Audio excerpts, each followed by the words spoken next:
Are you new to YouTube and want to know what gear you should be buying or looking to buy to progress your YouTube channel? When it comes to creating YouTube content, sometimes we get a little bit caught up in chasing the best of the best, and that definitely happens when we're looking for gear and tools to create better videos. Hey guys, Tennille here. Welcome back to another video on Shore Social. Today I want to discuss YouTube gear and why you should or shouldn't be chasing that next upgrade. So I've been on YouTube for well over a decade now, and I've had and run many different channels. Back when I first started, I obviously was a teenager and didn't have much money to start, but I was always chasing that next upgrade, like the next monitor, the next microphone, the next webcam, the next best editing software, the next best recording software. The list goes on. But what if I told you your gear is probably not going to progress your YouTube channel as much as you think it will? Probably a bit bummed. It is a nice feeling to own the newest webcam or newest piece of technology, show it off. But what if it doesn't contribute as much as you think it should? In today's video, I'm going to go through basically my setup, what I have, what I used to have, and where I was when I first started. And I'm going to give you 3 alternatives to the products that I currently have in a link in the description down below. All right, so I'm going to assume that you already have a computer, so we're not going to need to discuss computers themselves, but let's talk about computer peripherals. When it comes to monitors and keyboards and mice, look, it doesn't matter. Whatever fits your budget, whatever is most comfortable for you, buy it. I used to run one 24-inch BENQ monitor, and I had 3 of the exact same at one point, and I ended up downsizing back to 2 because it was just too much. But hands down, they would have been the best budget-friendly and beginner-friendly monitors I ever owned. Right now, I'm running a widescreen Lenovo, and to the side, I have a Acer Predator that's also 144 Hz. My current keyboard is a mini keyboard. It's a Ducky Tuxedo keyboard, and my mouse is a Extrafy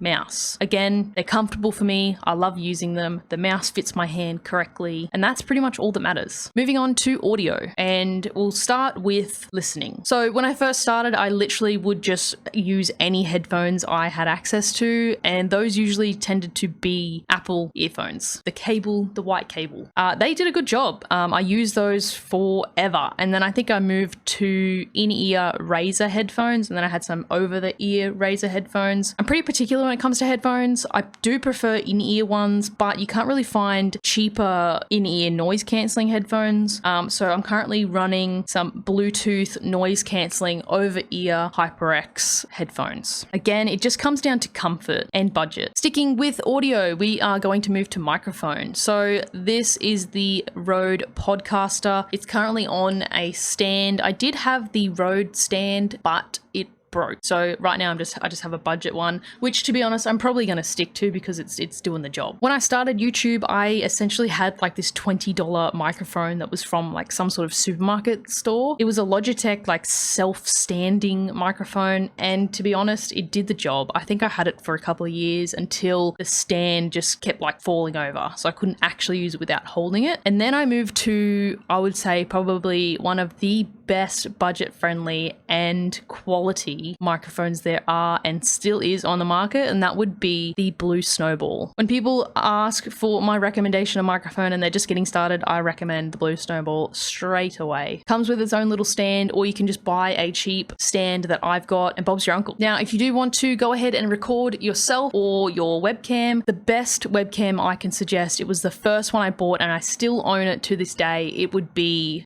7 or 8 years old now, is the Logitech C920. Hands down, the best, most reliable webcam. Once you mess around with some lighting settings, you're good to go. Right now, I'm using the Razer webcam. I will provide a link in the description down below. It has its own sort of light box on it as well, which is super handy, and I haven't had any issues with it at all. Of course, I do have a tripod for the webcam as well because my monitor doesn't really have much of a frame around it, so I had to grab a webcam stand for that as well. When it comes to add-ons, I also have a monitor stand for this monitor over here, so I can actually rotate it, but that is about it. Let's move on to software. Now this one is technically software, but it's also a physical accessory. It's the Stream Deck. Now I do recommend the Stream Deck, but it's not necessary at all. I use it day to day, but look, when you take into consideration the price of a Stream Deck, they are quite hefty. So if you can afford it, it's definitely a purchase that you won't regret, but if you don't have the money, it's not worth it. Now moving on to the software side of things, everything that I record on my computer is recorded through a free program called OBS. I've used OBS for years and years now, and I can't recommend anything else, especially because it's free. Just the tools that come inside OBS are ridiculous. Now when it comes to editing, I also use a free program, and that is DaVinci Resolve. They do have a paid version, but the free version is just ridiculously awesome. Like, I don't know how they can afford to let people use this program for free. Those would be the two programs I use on a day-to-day basis when I am recording editing, but if I do need to record some audio for something, I use Audacity, which again is free. Now,